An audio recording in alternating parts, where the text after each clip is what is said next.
Ladies and gentlemen, welcome back to the Spreadzone. It is Wednesday, July 8th, 2026, and we are recording this at noon Central. Yep.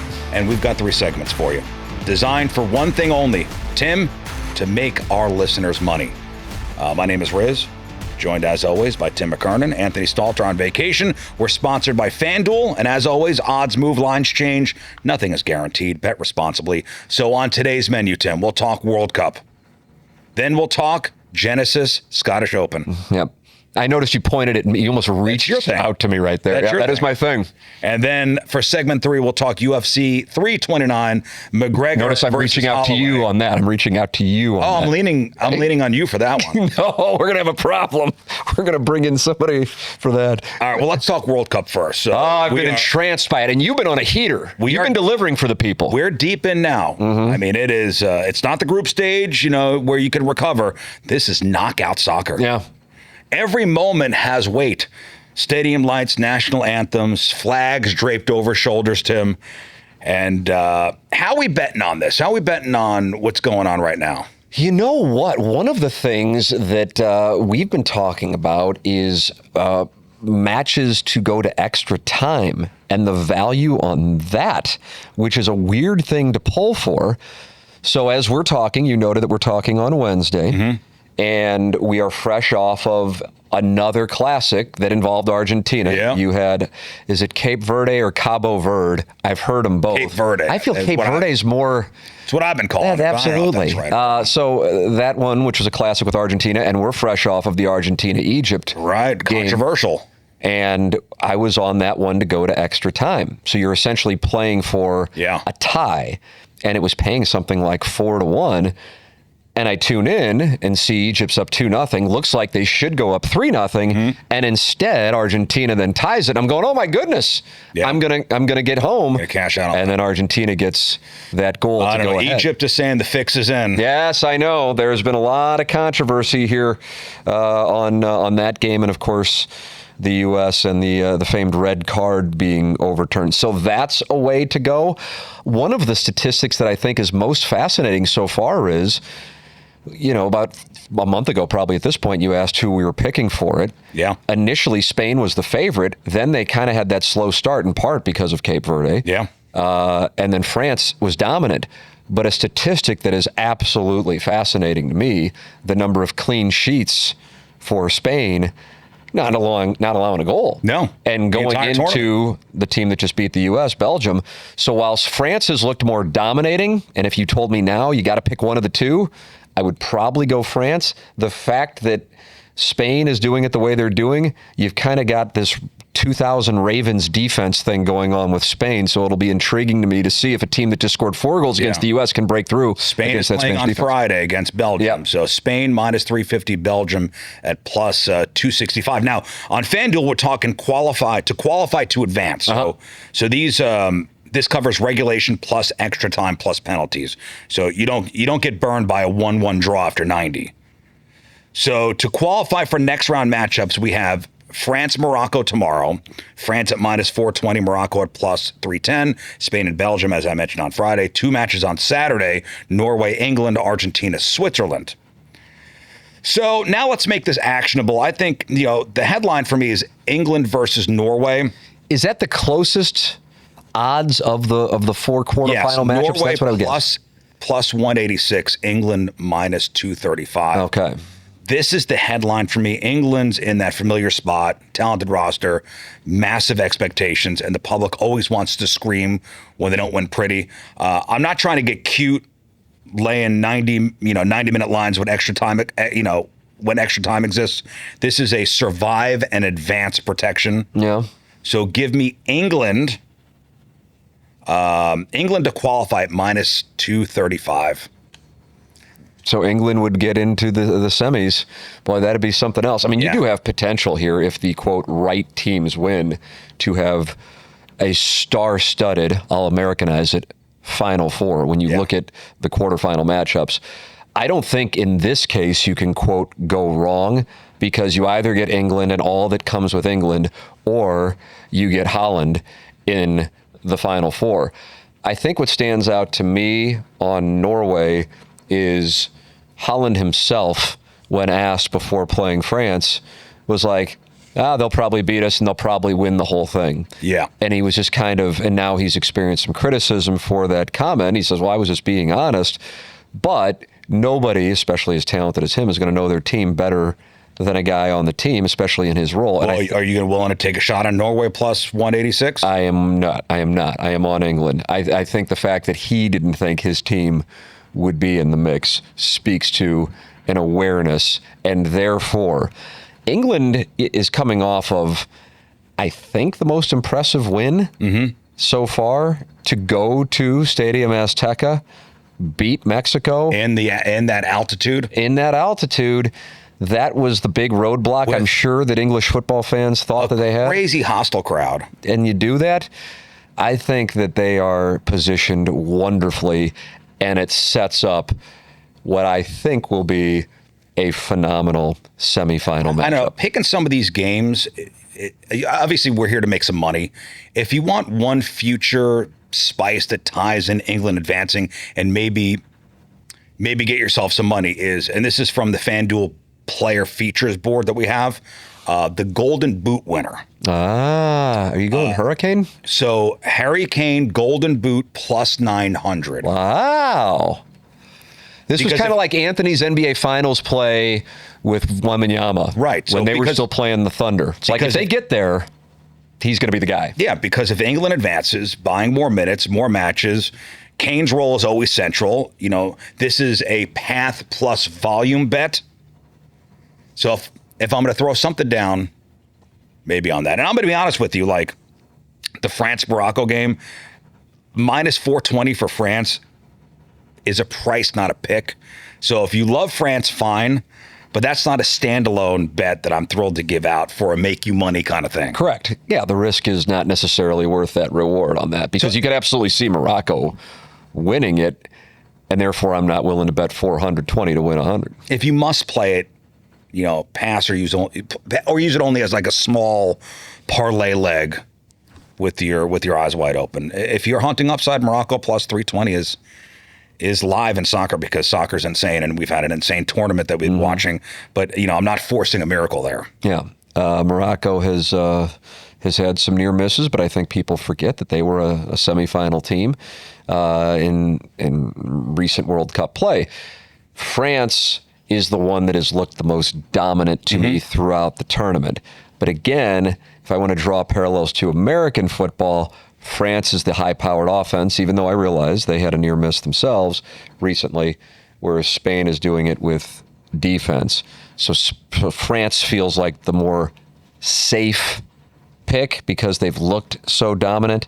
But maybe that's fool's gold, and maybe the odds makers had it right that Spain should be the favorite from the get-go. On your daily morning sports talk show, do people have soccer fever? Are people into it? It's a polarizing topic because some absolutely do, and others are like, "Oh my God, we're talking soccer. Stop it." So it's what would they rather talk about? I'm just sure 100% curious. For me, I'm in. I love it. I absolutely love it. World Cup. Can't get enough of it. Yeah. Watch it whether the United States is involved or not. I feel weird there's no game on tonight. I know. I'm going to miss it because it's been nice just during the day. Oh, like I can watch Argentina and Egypt in the middle of the day. Right. This is the greatest. Well, it's a 2 o'clock start here in St. Louis. It was 11 o'clock St. Louis time. That game was. Well, you at the beginning get 3 games a day. It was excellent, and I couldn't get enough of it. I think there's just soccer in the United States. Rarely do you have people like, I like it. It's, oh, I love it, or, oh, I hate it. That's the American. 36 million people watched that USA. And honestly, I thought it would be more. As high as that is, it is a record-setting number. I thought it would be more, in part because of all of the controversy surrounding the suspension. Yeah, the president getting involved. Yes, exactly right. I thought it was going to be higher. But either way, yeah, a lot of people got on board, and that's why it's such a shame that it went down the way that it did, because from the outset, it was clear that the United States just didn't have their best game, and that game was sweat-free. And by sweat-free, I mean, there wasn't a part of that game, even when they tied it, where I'm like, they're going to win this game. 90 seconds. Exactly right. They just didn't have it. The question then becomes, okay, is that a byproduct of Belgium, or did the United States play poorly? And my assessment is there is a great opportunity to take Spain now, because I think Belgium might be mistakenly overvalued. Belgium's goals were more a byproduct of, and it's not a shot at Belgium, I'm just calling it how I see it. Belgium's goals were more of a byproduct of some really poor play by the United States than they were Belgium just outplaying the United States. Pulisic is not a superstar, man. Pulisic comes out of the World Cup the most scathed of all of the American players, without question. So instead of World Cup, what do your listeners want to talk about? I mean, it's July baseball. You know, it's such a great question because we ask that exact question. And this is it's the like, biggest okay, thing we going talk on. Is baseball, or you go to just off-season NHL news. Right. We're still that's far out. That's the proper facial reaction. We're a little far out from football. That's exactly right. And so it's not, I want to talk about baseball or I want to talk about off-season NHL news. I just don't like soccer, so stop talking about soccer. That's what it is. You don't like the game itself. Just the competition of it is. So the criticism that comes with it when we do talk about it is, how can you have a sport where a guy falls over and fakes an injury? Or how can you love a sport where there's one goal, after watching 90 minutes? I think that's an easy thing to say. I agree with you. And that kind of, I just dismiss, I couldn't find it more. For me, it is, I'm a University of Missouri guy, so either a Missouri National Championship in football or basketball, and a United States World Cup win. Those are my holy grails. I've been lucky enough as a St. Louisan to see a Super Bowl championship, multiple World Championships, and a Stanley Cup. And so that's what's left for me. That's how much I love the World Cup. And honestly, that's why what took place against Belgium, and not only that it was a loss, but such a missed opportunity loss, that's why that really does sting me, because that wasn't the team that we saw play against Paraguay, against Australia. The Turkey game was the starters exactly, and then against Bosnia Herzegovina. And so I'm like, we may never see. I mean, I would imagine we will. Another World Cup in the United States with that kind of opportunity, and to lay an egg in front of 36 million people like that, that's a real missed opportunity.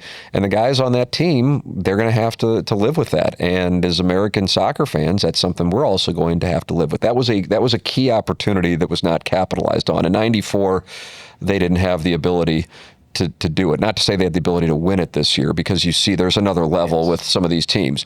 But to come out and lose like that and never really put up a fight, that's the part. And also a couple of people who did play, Carly Lloyd, of course, with the women's team. Eric Wyndham was part of the '94 team, talking about not putting up a fight, which is, you're starting to get into effort in the second half. That really is a sting. You better believe it, brother. Yeah.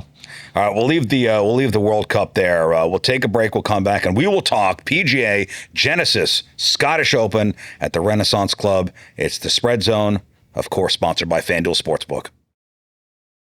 All right, we are back on the Spreadzone, sponsored by FanDuel Sportsbook. Whether you're playing World Cup, to qualify lines, golf outrights, or, fight night props, keep it all in one place and recheck your number, because odds can move fast. All right, now we're going across the pond. Yep. Genesis Scottish Open this week at the Renaissance Club in North Berwick, Scotland, running tomorrow, Thursday, through Sunday, July 12th. So tell me about this course, Tim. Well, it's the proverbial links golf course. That's what you're going to see here the next couple of weeks. This leads into the British Open next week. And so coastal air. You are subjected to the variance that comes with the wind. Mm-hmm. You are exposed to the elements, and therefore oftentimes what time you tee off can be more important than how you play, as crazy as that might sound. And we have a recent example of that with Wyndham Clark winning the U.S. Open. Wyndham Clark was part of just like other guys were too. It wasn't just like Wyndham Clark got to go out there by himself, but part of the favorable tee times. And he really didn't play well on Friday, Saturday, or Sunday, but he played great when the window was there for him to score on Thursday, and he used that margin to win his second U.S. Open. So the same thing will most likely be true when it comes to both the Scottish Open this weekend and the British Open next weekend. This is how I heard the bunkers described at the Renaissance Club. Pot bunkers that look like they're designed by somebody who hates your happiness. I like that. Designed by someone who hates your happiness. Yeah, that is the experience when you go to these courses. For those used to watching golf in the United States, it is a totally different thing, but that doesn't mean that Americans will fail there. 2 of the last 4 winners of the Scottish Open are Americans. Chris Gotterup, really the win that put him on the map, was last year at the Scottish Open, and Xander Schauffele won this thing in 2022. Chris Gotterup, by the way, that set the stage for what has been an incredible year for him, having won just last week, and I think that gave him the confidence. He usually struggled putting, certainly different kinds of greens when you go over to the UK, but he got confident on those greens, and he has carried that over to have success in the United States this year. Well, Gotterup is sitting at plus 2,700 last I checked. Yep. Scheffler is... As always, the favorite. As always, the favorite. McIlroy, Rahm, Schauffele, Fleetwood, Matt Fitzpatrick, Åberg, Wyndham Clark, Gotterup, and Tyrell Hatton. And, it's deep from there. So how are you going to play this? Are you going to give an outright winner? Are you doing top 10, top 20? Well, how are we making money on the Scottish Open? I want to diversify our interests, and I'll lead it up with a couple of top 20s that I really do like that also, I think, Riz, give us good prices. We were talking about the prices on some of the World Cup matchups, and it just doesn't really make sense to lay 420 on France. Well, this is how you can maybe find yourself in the mix for something that would be paying handsomely with some quality players who have also had some success in this style. Sahith Theegala is a name that I would recommend following. He's an entertaining personality. He's plus 360 to finish in the top 20. And to get nearly 4-1 on your money stands out to me with a guy with his talent. He's plus 1,800 to top 5. That would be bold, but plus 360 to top 20 for Sahith Theegala, couldn't like something more than that, to get almost 4-1 on that. Now, the guy that is becoming a mainstay here is on the Spreadzone podcast is my guy, Alex Smalley. I looked like a wizard when I was talking about him. We do. And he was leading going into Sunday at Aronimink for the PGA Championship. I have to tell you, I have to continue to ride with him, but it would be irresponsible for me to talk up Alex Smalley and not call to attention some of his struggles as of late, because he really has been struggling as of late. He had back-to-back cuts at the Memorial and then the U.S. Open, and really didn't play well either. Not just got cut, but didn't play well. I like the fact that the last time we saw him, he went out and shot a 64 at the Travelers, which is a signature event, because I was wondering if he was hurt, because his previous 5 tournaments, that's why I'm high on this guy, because I realize people are like, why does this dude talk about Alex Smalley? Because you're going to get value on a guy who has sick talent but isn't a household name. That's what I try to give people on this before. So he's sneaking himself into the top 20. Not just top 20, top 10. At the Zurich, he was T2. Now, granted, that's a 4-ball event. That's a 2-man tournament. The Cadillac Championship, he was T7. That's a signature event. The Truist, T17. The PGA, where he was a leader going into the final round, T2. And the Charles Schwab, T3. He kept knocking on the door. But then he had these 2 fall-offs. But I like the fact that he rediscovered it at the Travelers and shot a 64 in his last round. I can't pull off of Alex Smalley. I just think that there's too much talent there. So Alex Smalley continues to be a guy that I really like, because the talent is there, and I think we're getting a great price on him. So I like him as a plus 800 to top 10. He's plus 340 to top 20. So those would be my plays on your top 20s and your top 10s. So then where do we go from there for our winner? You get to see Jon Rahm out there in a non-major with Scheffler and McIlroy. Rory was asked about that. Isn't this kind of the way that it should be, how it was 5 years ago before LIV? And Rory said, yeah, it's great, but I mean, at the same time, these guys could have left LIV, and also went up against a LIV event, which is why we hadn't seen Rahm at this event, because this is not a PGA event where he wouldn't be allowed. So who would I go to from our players to win it? I'm going to give, if I can, 2 to win it for our listening audience. Now, the chalk would be Scheffler and McIlroy, and understandably so. Scheffler is the defending British Open champion, so he has had success at the links courses, and McIlroy won this thing a couple years ago. Scheffler's plus 600, McIlroy is plus 10,000. Where my money is going to go is just a little bit further down, and I'm going to go with Xander Schauffele at plus 2,000. He won it 4 years ago. And I know that it seems like I'm talking about this guy every week too, but the reason I am is because, like Smalley, his form has been incredible this year. The difference is he's been able to close events out on Sundays, whereas Smalley has not, and that's Matt Fitzpatrick, plus 2,000. So Schauffele and Fitzpatrick at plus 2,000, those are my plays for our winner this week at the Scottish Open. All right, my 2 plays, I'll go Tommy Fleetwood at top 10. Yeah. At plus 190. And then Åberg top 20. Okay, you're going with Ludvig. 100, yeah. People feel like inevitably it's going to happen for him. It's just a matter of when on him. Yeah, give me him top 20 at plus 100. And I also just feel like I have to mention it because his form has been so good. Obviously the U.S. Open, but he had been playing well before that, and that's Wyndham Clark.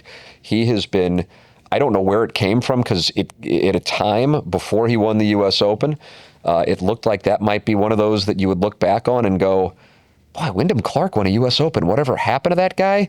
And then he got it going again this year, obviously the U.S. Open, but that is not the only event. He won the CJ Cup Byron Nelson. Then he finished third, nearly winning the Memorial 2 weeks later.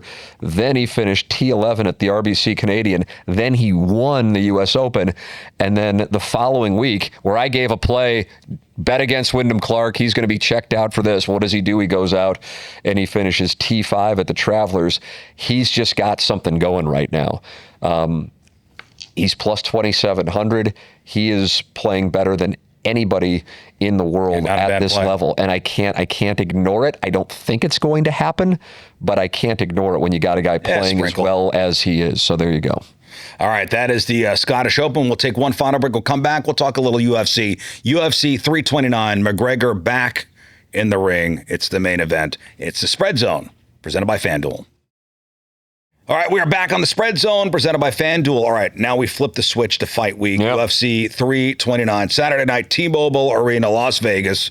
You know the vibe, the lights in the arena, the bass hits. It feels like the whole building is breathing at the same time. Vegas crowd is different. Half of them are there for the violence. The other half are there to check tickets, tickets mid-walkout like it's a stock chart. So, and we've got a main event that sells itself. Conor McGregor versus Max Holloway. So here's how I'm reading this. Okay. Conor McGregor's back. His path is still the same storyline. Danger early. Holloway's path is pace. It's pressure. It's accumulation. And if he's going to stop Conor, it's usually after he's pulled him into deep water. So I'm building a card around Holloway violence without paying the absolute premium. So pick number 1 for me, Max Holloway by KO or TKO, which is minus 120. This is my favorite way to bet this fight on FanDuel right now. You're basically saying Holloway wins and it's not a scorecard thing. Yep. I don't love laying minus 235 on the money line if in a McGregor main event, unless I'm parlaying it. And even there, it's careful. But minus 120 for Holloway by TKO KO, that's a playable storyline bet that matches how this could look if Holloway starts touching him up and Conor fades. Got it. I follow you. Pick number 2. So this is optional. This is your sprinkle, not your rent money. So if Holloway gets a stoppage, like I'm hoping, KO, TKO, I could see it happening after he's read timing and started layering volume. So round 2 or 3 feels like that window. So you could throw a bet down when this fight's going to end. My preferred is round 2 at plus 370, round 3 plus 500 if you want a longer number. So I'm going to throw round 2 at plus 370. Okay. And my pick 3 is a value lean only if you're hunting the upset. McGregor by KO, TKO at plus 270. So this is not, I'm going to be clear, this is not my best bet. But if you're the listener who has to bet on Conor McGregor, this is the only way I'd tell you to do it. because his most realistic win condition is a damaging finish. So if you like McGregor, don't talk yourself into points. Don't talk yourself into submissions. KO, TKO, plus 270 is the story. He's got to land one, and that's got to be the only way it's going to go. Now, I recall when Ronda Rousey was fighting Gina Carano, I didn't want to touch that fight. That's correct. Yeah, that's the polite way of describing it. You were rolling your eyes at the whole event, which was a very tight read on your part. Yes, this one I see a little differently. Yeah, I can tell you see this differently. I've watched, the tapes of McGregor training. I've seen Max Holloway, what he could do. So this one I'm a little more excited about. Okay. So you don't expect this to be a 5-second affair? No, I thought the Carano-Rousey thing was more of a spectacle than anything else. This is legit? This is a legit main event. Okay. UFC Fight Night, Saturday night card. All right. Now color me intrigued. I like where you're coming from on the McGregor knockout or TKO. My card reads Max Holloway by KO, TKO minus 120. That's my best bet. Round 2. Plus 370, small sprinkle. Round 3 plus 500, also acceptable if you want longer. And my third pick, McGregor by KO, TKO plus 270, only as a small if you need the dog ticket. Got it. And that's it. All right, there it is. There it is. I think we did it. Good stuff. That's the card for Wednesday, July 8th, 2026. World Cup to qualify angle, Scottish Open placements, and for the main event this weekend, Holloway McGregor on FanDuel. Remember, lines move, don't chase steam. If you miss the number, you miss the bet. There will always be another spot, Tim. So let's make some money this weekend. It's our time to do it. It's always our time. I like it. For Tim McKernan, my name is Riz. This is the Spreadzone presented by FanDuel. We provide information about sports betting for entertainment purposes only. Please confirm gambling regulations in your state of residence. To participate in sports gaming, you must be 21 years of age or older and be physically present in a state where sports betting is legal. If you or someone you know has a sports betting or gambling problem, please call 1-800-GAMBLER or visit www.ncpgambling.org for more information and further assistance.